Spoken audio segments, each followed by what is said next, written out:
Hey guys, how's it going? So the goal for today is to plant a bunch of bearded iris. We just got our order in from Sutton's Iris Gardens, which is the place that we got to tour this past May.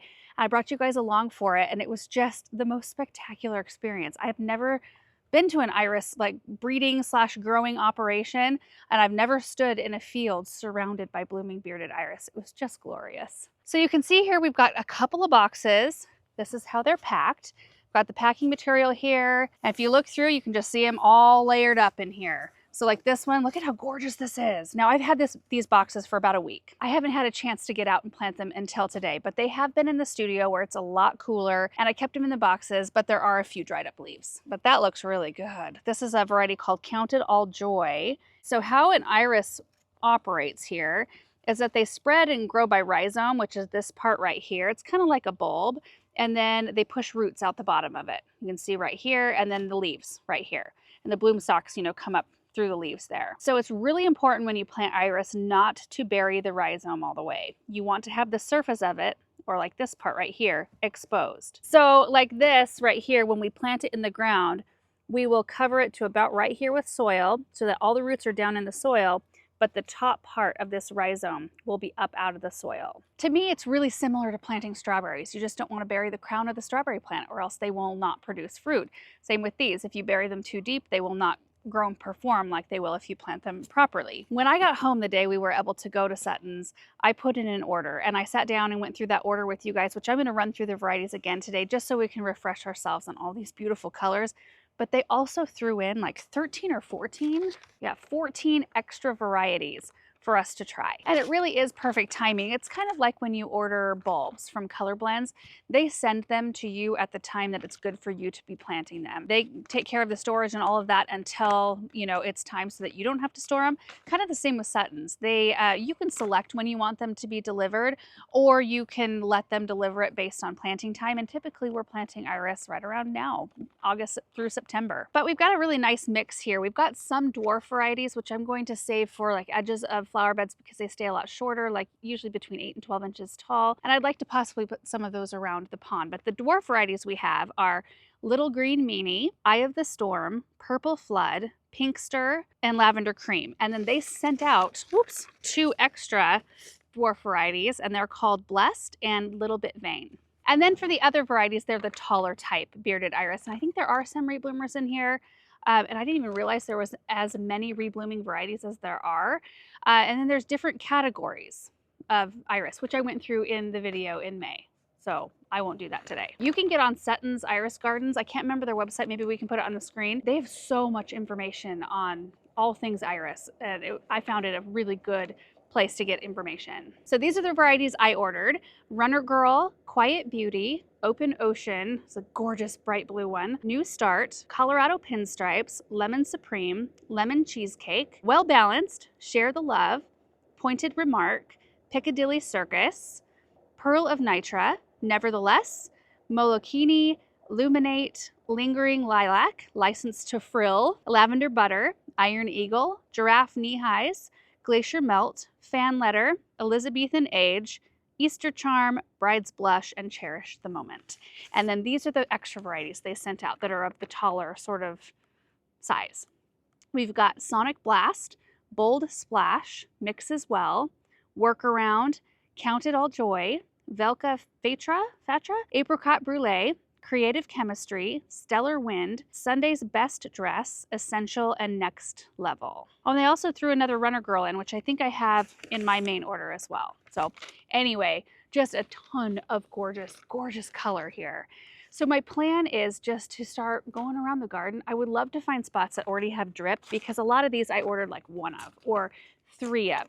The ones I ordered the most of would be the dwarf ones because they're so much smaller and you can put them real close together. So I'd get like 5 of those, and I think a couple of the varieties I got like 9 or 10. Yeah. But your regular bearded iris need to be spaced about, I would go no less than a foot and up to 2 feet wide. They do reproduce pretty quickly. And they also need at least a good 6 to 8 hour block of sun per day, half a day of sun.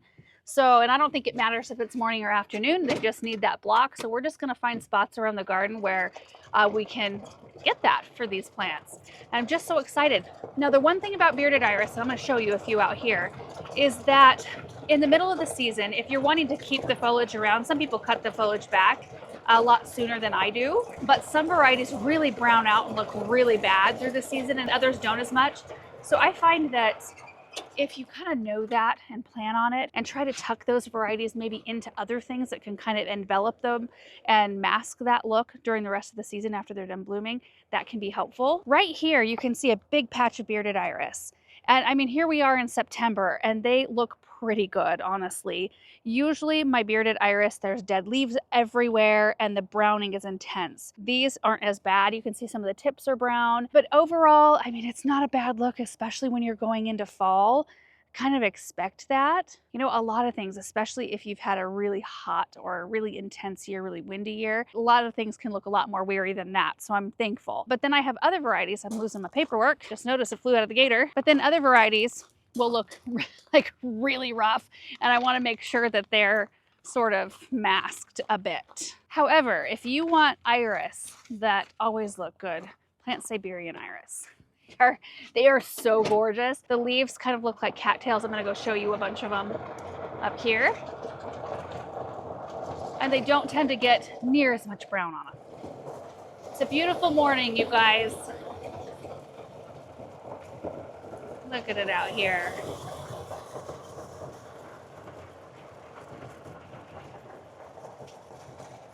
There's our Siberian iris. Aren't they gorgeous? Because they kind of look like cattails, it gives the illusion that there's water right here, to me anyway. Just so, so pretty. But it's supposed to be 99 degrees today, and I've got 130 iris to plant, so we need to get after it. I am going to just run it to the first location where I'd like some iris, and I'll show you close up how I plant them. Okay, so here's an example on our way. See these iris in here? They look a little bit more rough, but it's not as egregious when you've got stuff around them that look good. However, our hydrangeas could look a little bit better. Those were looking so fresh, and then all of a sudden they started to dry up. What the deal is. Anyway, I'd like to pop some in right here. I did go through the paperwork and I just wrote down the color of each one of these, like the color range at least, when I was looking up all the new varieties that they sent over, so that I could pick out which colors I wanted in specific spots. Some of the stuff will be in bloom out here when the iris are in bloom, and that can matter. So for example, this is the Count It All Joy right here. This is a white and purple one. We've got, how many do we have of those? Count It All Joy. Oh, should just be one. Okay, perfect. Let's plant this one together. And I'm just gonna leave these little tags attached for now. Okay, so we're just gonna rough up this area a little bit. We don't need it to be super deep. And we'll grab our iris. We'll place it in here to where the rhizome will be up above ground level here.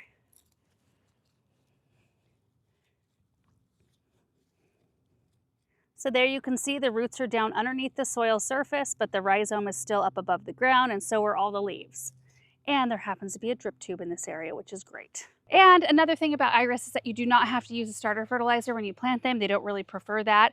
You just want to plant them, water them in well, and then they're pretty much good to go. They do need to be in a spot that's well draining. You don't want them to be sitting in water and that sort of thing, but that's kind of typical of most plants. So there you can see that iris. It's got plenty of room, just the one. I don't really want to put more than that in this space. We've got some Midnight Masquerade Penstemon in here, some Cottontail Yarrow. It's kind of starting to fizzle. And then we've recently planted some beautiful Denim and Lace Russian Sage and the Touch of Blush Heliopsis. Then we've got a Chitolpa and a Just Joey Rose. Lots of pretty things right here. All right, one down, a whole bunch more to go. Let's do this.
All right, guys, we did it. All of them are in the ground. We're not going to go around and take a look at where they all ended up because they're not, you know, a tremendous amount to look at the moment.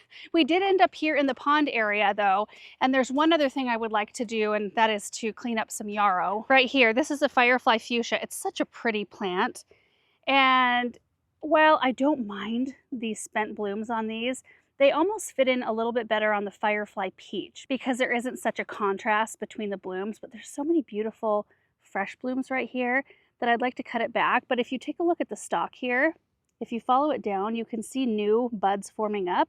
So I'm going to take a look at each of these stalks, and these aren't huge plants, so it's something that it's kind of feasible to do. A lot of times I just don't cut these back just because of time, because the plants get so big and it would take forever to go through and, you know, pick through all the stems. Usually it's a complete cut back and let them flush back, or if they're small, I'll take the time to do it. So we're just going to go through these 5 plants and get those done. And then I'm going to take the water tank out to water all the iris in. And I'm just going to take my time doing that, just making sure that the rhizomes are at the right level, that I don't need to add any extra soil or remove any soil. It's just one of those things that you want to be mindful of when you're planting, because you want your work to, you know, turn into something later. So you want to get them at the right height. And when it doesn't follow traditional planting methods, I just like to take a little extra time for that. I'm totally distracted because there's some kind of butterfly over here. There's white moths, but there's some kind of a light orange butterfly. Might be a painted lady.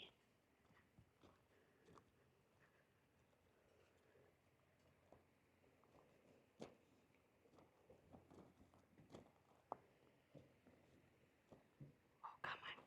Just want to get a little bit close.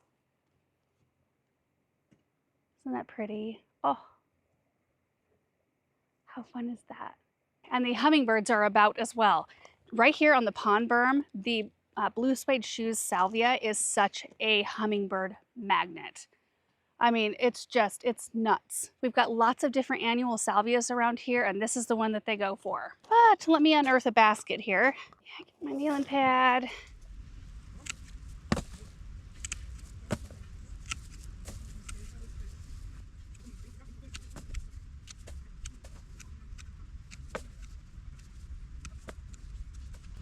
That took what? I don't know. Feels like it took like 10 seconds. It looks so much better.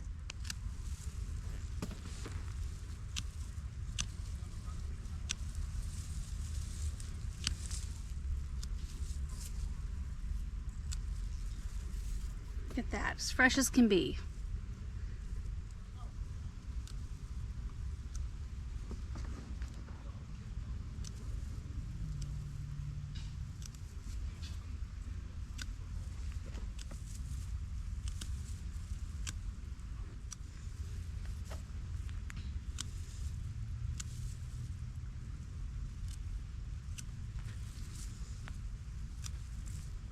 And look at how much better those look. Just taking a few seconds to trim them up a little bit. Oh, I just love it. One other change I made, well, I put some of the iris right here, but I pulled out the Beaujolais loosestrife that I had right in this spot. It just was not pretty. It was pretty when it was a baby plant, and maybe a little bit pretty when it very first started to bloom, and then it quickly became not pretty. I did end up cutting these back. I kind of put it off and put it off, just trying to see what they would do. And I did cut them back, and then they just looked bad. So I thought, nope, we got to pull these. I've got a couple left here and then a few more over here on the other side. Those might go as well, but they're a little bit less focal. Right here around this curve, they were so, I mean, that's what you saw when you looked down the sidewalk. So I think having some iris here would be much prettier. Look at this space though, you guys. I am just beyond thrilled with the way everything's turning out. Look at this Beyond Midnight Caryopteris. Look at the honeybees. Oh my goodness. Look at them. I wish you guys could hear it. I don't know if it's going to pick up and sound like it does when you're actually standing here, but my word. And they look beautiful next to the Rudbeckia. But you can definitely see the favorite. Like there's Rudbeckia, not much pollinator activity. And this. Let's visit with the fish just for a minute. Gosh, there's so many babies in here.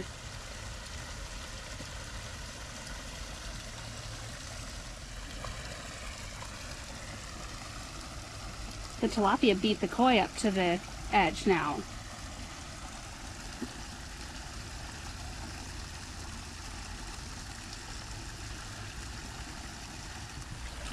No string algae.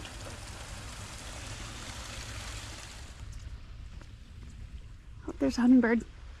Just landed up in the oak tree. And you guys, that is going to do it for today's project. It's getting really warm out here, so I'm glad that we've got it done. They're in the ground. I am going to go water them, so I've got that left to do. But anyway, I just wanted to share those with you because we went together to go pick them out, and it was just such a fun day, and it's going to be so great to see how all of these do. Now, one reason why it feels like it took me forever to do this project, I want to show you what I just did in my phone. Every time I planted one, I took a picture of it, and I put text over the screen. Ooh, trying to get in the shade. Oh, let's see. It might be better if we just pop a few up on the screen. The glare is pretty bad. But yeah, every time I put one in, I would pop whatever variety it is on the screen in text so that next year when we're walking through, when they're in bloom, I can quickly, like I'll put these in a folder in my phone and I can just quickly say, oh, that one is Illuminate or this one's Pinkster. So anyway, maybe you can see it. And you know how it is operating a phone with gloves on. So I feel like that was the step that took me the longest. Planting iris is easy. I wish all bulb planting was like that. Anyway, guys, thank you so much for watching. I hope you enjoyed it, and we will see you in the next video. Bye.